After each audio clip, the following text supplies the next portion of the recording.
और मैं आमंत्रित करना चाहूंगी आदरणीय विकास सर को कि आप यहाँ पे आए और संक्षेप में अपने विचार प्रकट करें। मैं तो बीच बीच में अपने विचार प्रकट कर ही रहा हूँ। तो सम्मानित मंच, आप सबकी सादर उपस्थिति को मैं प्रणाम करता हूँ, वंदन करता हूँ। सर्वप्रथम मैं प्रणाम करता हूँ वीणा वादिनी को, मैं प्रणाम करता हूँ इस प्रताप नगर की पावन पवित्र धरा को। और यह कार्यक्रम वास्तव में बच्चों को ही जाता है, इस कार्यक्रम का पूरा श्रेय। किस प्रकार बहन ने इसने कहा कि सर मेरे से एंकरिंग, मेरे से मंच का संचालन नहीं होगा, तो वास्तव में ये देखने को मिलता है। और जब हम यहाँ पे खड़े होते हैं तो पैर धूसने लगते हैं। मैंने कहा युद्ध में योद्धा जब जाता है तो उसको निमंत्रण नहीं दिया जाता है। जिस किसी विद्यार्थी को लगता है कि मैं कर सकता हूँ वो हाथ खड़ा कर दो। तो विवेकानंद कोचिंग क्लासेज में चलाता हूँ, उसी में मैंने पूछा तो सभी विद्यार्थियों ने हाथ खड़ा कर दिया कि हम सब करना चाहते हैं। और वास्तव में ये श्रेय इन्हीं को जाता है। कार्यक्रम बहुत सुंदर रहा। किस प्रकार के कोई संस्कृत के श्लोक बोल रहा है, कोई विवेकानंद जी की कहानियां सुना रहा है, कोई जीवनी प्रस्तुत कर रहा है और कोई देशभक्ति से उत्प्रोत गीत गा रहा है। ये वास्तव में अकल्पनीय है, अतुलनीय है। इस प्रकार के संस्कार हमारे बच्चों में होना चाहिए। कुछ लोग मुझसे पूछते हैं कि सर आपने इतनी जल्दी इतने विद्यार्थियों को कैसे जोड़ लिया, तो मैं उनसे कहता हूं कि मैंने इसके लिए विशेष कुछ नहीं किया। मैंने तो इतना किया, मैंने अपना कार्य ईमानदारी से किया और जिनको अपना कार्य ईमानदारी से करना था तो उन्होंने नहीं किया।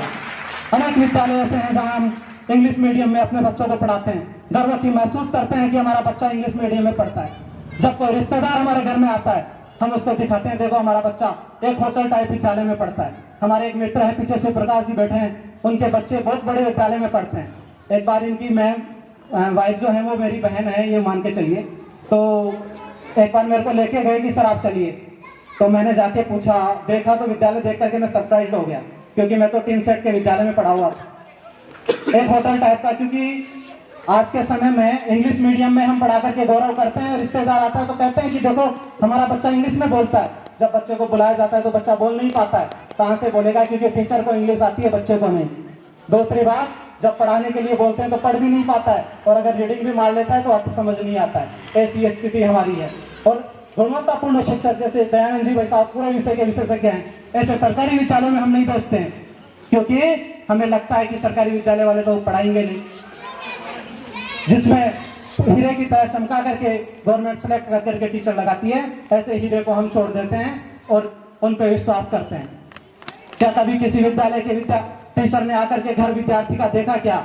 जिस प्रकार पहले विद्यार्थी के डर रहता था मन में कि मेरे शिक्षक घर पे आ जाएंगे, पिताजी से शिकायत कर देंगे, अब कोई डर नहीं है, दिन भर चाहे कुछ भी करे कोई मर्जी नहीं। आज कोचिंग की प्रत्येक विद्यार्थी को आवश्यकता पड़ रही है, इसलिए विवेकानंद कोचिंग क्लासेज जैसे कोचिंग क्लासेज खड़े हो रहे हैं।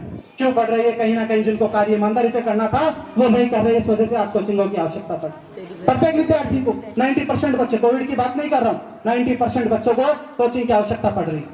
90% से अधिक अंक लाने वाला भी कोचिंग ले रहा है। कहाँ जरूरत है कोचिंग की? क्यों पैसे लगाएं? जब विद्यालय में 50-50 लाख रुपए हम दे रहे हैं तो क्यों कोचिंग में हम पढ़ाएं? लेकिन हम विवेकानंद जी के सपनों को साकार करने के लिए प्रयास कर रहे हैं। और निश्चित रूप से आज का ये कार्यक्रम देख करके मुझे लग रहा है कि वास्तव में हम निश्चित रूप से सफल हो जाएंगे इसका ऐसे कार्यक्रम में। और जब विवेकानंद कोचिंग क्लासेस का एक बड़े स्तर पे लार्ज ओपनिंग हम करने जाएंगे तो उसके अंतर्गत मैं आप लोगों को विश्वास दिलाता हूं, जिस प्रकार इंग्लिश के नाम पे लूट हो रही है और हमें झूठा गौरव कर रहे हैं, हम उस इंग्लिश स्पोकन को बिल्कुल फ्री देंगे। 1 रुपया की भी फीस नहीं लेंगे, विद्यार्थियों के लिए आवश्यक है। आज शिक्षक धन पिशाच होते जा रहे हैं, पैसों की लूट भरमार हो चुकी है। घर देखो तो आलिशान बंगले के अंदर बैठते हैं, बिल्डिंगें भी ऐसी है। शिक्षा को व्यापार बना दिया गया है, जबकि शिक्षा व्यापार नहीं सेवा होती है। विद्यालय वाले कहते हैं कि भैया आपको एडमिशन करवाने जाते हैं, आपको ड्रेस हमसे खरीदनी है, आपको पैंट शर्ट हमसे खरीदनी है, आपको जूते जुराब भी हमसे खरीदने हैं, आपको पेन कॉपी भी हमसे खरीदनी है, आपको किताबें भी हमसे ही खरीदनी है, आपको स्वेटर भी हमसे खरीदना है, आपको कोट भी हमसे खरीदना है, सब कुछ आपको हमसे ही खरीदना है। आपको तो केवल बच्चा रहेगा, बाकी सब कुछ हम देंगे। क्यों भाई? व्यापार थोड़ी चल रहा है। मैं उसे विद्यालय से पूछना चाहता हूं, जहां 2 रुपए सस्ते मिलेंगे वहां से हम खरीदेंगे, आपसे क्यों खरीदें? पूछना चाहता हूं मैं उनसे, आज हम एक विद्यालय से हैं जो अपने आप में ही कोचिंग चला रहे हैं। क्यों भाई विद्यालय चलाते हुए कोचिंग की आवश्यकता क्यों पड़ रही है? एक मेरे कुछ बच्चे जाते हैं पढ़ने के लिए तो उनके विद्यालय में कोचिंग चलती है। मैंने पूछा कोचिंग में क्या पढ़ाएंगे, तो सर ने कहा है 2 घंटे हम एक्स्ट्रा पढ़ाएंगे। तो मैंने पूछा 6 घंटे में अगर आप नहीं सिखा पा रहे हो, 2 घंटे में आप क्या ऐसी गुट्ठी पे घोल के पिला दोगे कि आप दो घंटे के अंदर आप ऐसी कौन सी गुट्ठी पिला दोगे कि बच्चा सब कुछ सीख जाएगा? सिखाइए ना 6 घंटे में। किस चीज की फीस हम आपको दे रहे हैं? वास्तव में ये स्थिति है। हमारे बच्चे नहीं जानते हैं। जिस हम प्रताप नगर में बैठे हैं, अभी आप पूछ लीजिए किसी बच्चे से, बहुत कम होंगे जो बता पाएंगे। इस प्रताप नगर में, इस मेवाड़ की धरा की महापुरुषों की धरती पे हम बैठे हुए हैं, पर हमारे बच्चों को पता नहीं कि महाराणा प्रताप कौन था। बड़े बड़े 10th क्लास के बच्चों को भी पूछता हूं, नहीं बता पाते। हमारे पास में कुंभा मार्ग है, पूछ लीजिए कौन थे महाराणा कुंभा, नहीं बता पाएंगे।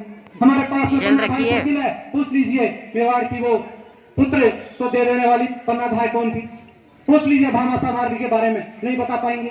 क्योंकि हमें ग्रेट अकबर, महान अकबर पढ़ाया जाता है। कल परसों मेरा एक स्टूडेंट है श्लोक, उसको पढ़ा रहा था, किताब में आ रहा था ग्रेट अकबर, महान अकबर, पढ़ाने में बड़ा कष्ट हो रहा था। काय का ग्रेट भैया, मेवाड़ की कोई बात नहीं थी। देखिए तो विचार तो कीजिएगा, इस 400-500 किलोमीटर दूर जयपुर के अंदर मेवाड़ की धरा के सूरवीरों का किस प्रकार चारों तरफ नाम हो रहा है। तो जो देश के लिए, समाज के लिए, राष्ट्र के लिए जीते हैं, उनका नाम सिरमौर रहता है।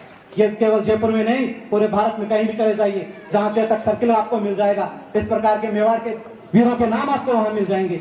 ये सब इसलिए हमने विद्यार्थियों को महापुरुषों के जानने के लिए, महापुरुषों को पढ़ने के लिए हम सब विद्यार्थियों को प्रेरित करते हैं विवेकानंद कोचिंग क्लासेस के अंदर। अगर हम महापुरुषों के नहीं जानेंगे तो जीवन हमारा बेकार है, गौरवमय इतिहास को नहीं जानेंगे तो जीवन बेकार है। इसलिए हम विद्यार्थियों को विशेष रूप से आज इसी का परिणाम है कि बच्चे किस प्रकार के कार्यक्रम आप सबके सामने प्रस्तुत कर रहे हैं। समय की सीमा है, मर्यादा है, और अब हमारे मुख्य अतिथि जो आए हैं, विद्यार्थियों का मोटिवेशनल, और आज यूथ डे के रूप में हम स्वामी विवेकानंद जी के जन्म दिवस को मनाते हैं। इसलिए समय की सीमा में रहते हुए मैं अपनी बात को समाप्त करूंगा, लेकिन एक छोटा सा प्रोत्साहन में अपने विद्यार्थियों को, 10th के भी बच्चे यहाँ बैठे हैं, दरी पे बैठे हैं, इसलिए छोटे छोटे दिख रहे हैं।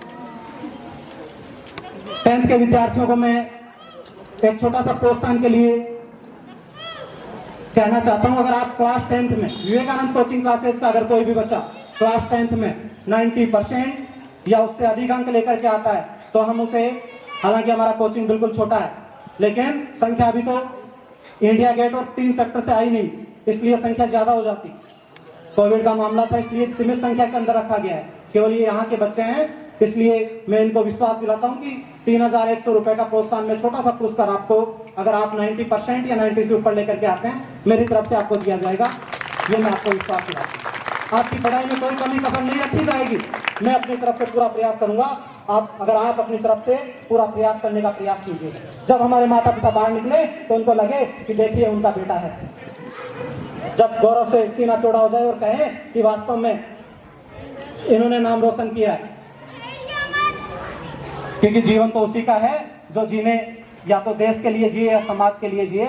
इस प्रकार के जीवन को जीते हुए हम आगे बढ़ेंगे तो निश्चित रूप से सफलता पाएंगे।